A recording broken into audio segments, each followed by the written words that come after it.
Matapos ang 8 dekada, magbabalik ang mga sundalong Hapon sa Pilipinas.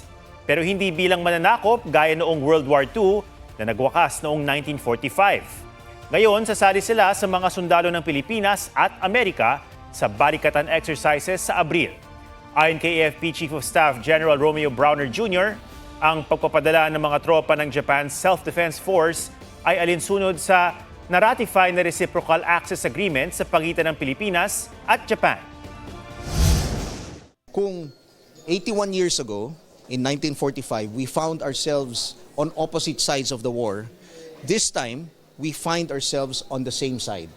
On the same side of that effort to promote a rules-based international order. Kasi yung ibang mga bansa, ang pinopromote nila ay yung sarili lang nilang mga interest, and they do this through coercion.